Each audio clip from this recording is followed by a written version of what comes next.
Welcome to Journey to the Summit with Marlee-I Mystic. It is Wednesday morning, and I am so grateful to be alive and awake and up and ready to face the day. It's been a good morning so far. I was able to do some meditation and some movement, and that always gets me centered and gets me awakened and makes me feel as if the whole day is possible, that there's nothing that can stop me. And that's an amazing feeling to start your day off with, each and every day, to just be prepared mentally, physically, spiritually, emotionally. So, as always, I'm grateful for my 4 a.m. routine and how much it prepares me to face whatever the day has come. Today, I really wanted to just talk about making traditions. It seems with the holidays coming, people always have their traditions and the things that they do to commemorate the event of Thanksgiving and all the Christmas, Hanukkah, different Kwanzaa, all those different traditions that people have. And, after doing some research on the origin of a lot of holidays and things, I found myself really conflicted in terms of setting up traditions with my own family.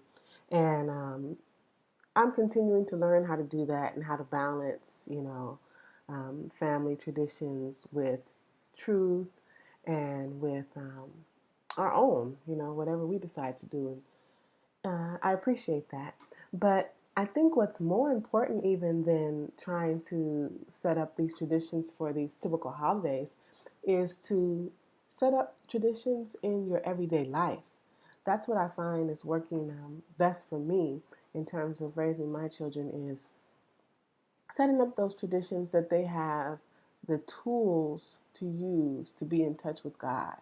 You know, the more than just, oh yes, now I lay me down to sleep prayers that they learn, or more than just the Lord's Prayer, but instilling in them traditions of calling on God for help, traditions on speaking out in their faith without fear, the tradition of counsel, knowing that God is their counsel and that they can call on God for anything, and giving them the opportunity to share their faith and to express it, and just having a consciousness of God in their lives, and not a God that's somewhere far away, but a God that is very real, a God that is here, a God that is all knowing, a God that is caring and able to protect and guide and give.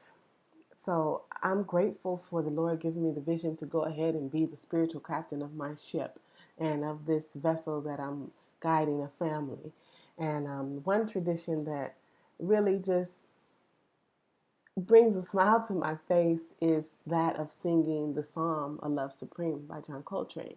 And my daughters, when we walk the oldest to school every day, we sing the Love Supreme on the way. And I see a sense of confidence in her. I see a sense of pride in her, um, probably because of two things. First, there's a sense of pride because she knows all those words and she can sing all those words, and she's on beat and she claps and she's loud and she's expressive of it as we sing down the street.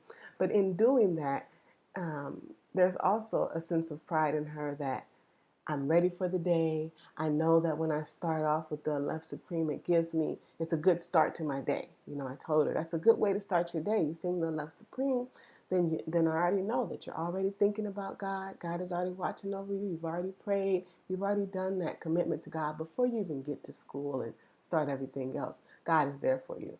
So she has a sense of pride in knowing that she's armed with the power of God before she gets to school. And that is so powerful. And I just thought that, thinking of it now, there's even another lesson in it, because in that we do it in public, in that we are walking down the street, singing loudly, saying, "Thank you, God, thank you, God, thank you, God." Um, there is also being instilled in her a sense of expressing her commitment to God without any shame, you know, not being afraid of what people in the world are going to say. We start our day every day on the streets giving thanks and praises to God. And as we walk, neighbors and people in the neighborhood, they see us and they nod. And, they don't necessarily know what we're singing, but we're singing. And I'm sure they hear us say, thank you, God. And in that aspect, that is a tradition that I want her to hold on to. And another reason that I love it so much is that even my 1-year-old, who has, a couple of words, she doesn't have enough vocabulary to sing the Love Supreme. But that girl is a drummer or a percussionist because she has the timing and the syncopation and the movements of it. So even though you don't know what the words are that she's saying, you can tell that she's singing along with the Love Supreme. So I really just appreciate that tradition, along with other daily traditions like praying for your food before you eat, praying before we leave the house. Um, just those traditions of instilling a consciousness of God being all in all things and around you in all times. And then when you start with that, it's so easy to move it into compassion for others and compassion for the earth. She understands that God is the father and the earth is the mother that God has given us to nurture us and to provide for us. So at 4, my daughter is already a green girl.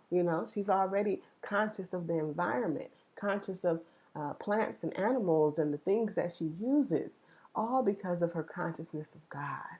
And if we could all start at that point as a child and not have to wait until we get grown to say, oh, okay, now I'm going to start a ritual or routine that makes me more conscious of God on the daily. Oh, now I'm going to start a ritual routine that makes me be more conscious of the planet and conscious of those around me. And I think that's the change in which the consciousness of the planet really needs to go, is of being more conscious of God. Because when you are more conscious of others, you're more caring, you're more giving, you are your best self.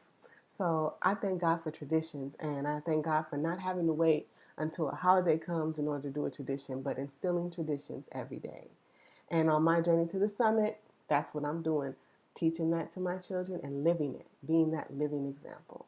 So I thank you for joining me. I pray that you have a wonderful Wednesday.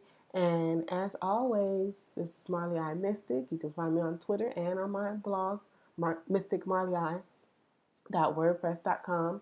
And if you're looking to learn the Love Supreme, you can check it out on my YouTube channel right here. For any other teachings on culture and consciousness, the Archbishop King at the St. John Coltrane African Orthodox Church in San Francisco has been a real light and beacon of showing us how those initial thought patterns can be created with the music, and it can really change your thinking. And beyond that, the philosophy of culture and consciousness through the music, through the words of John Coltrane, are really being taught.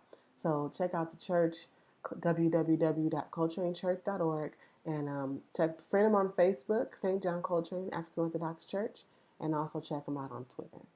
Many blessings to you. A love supreme.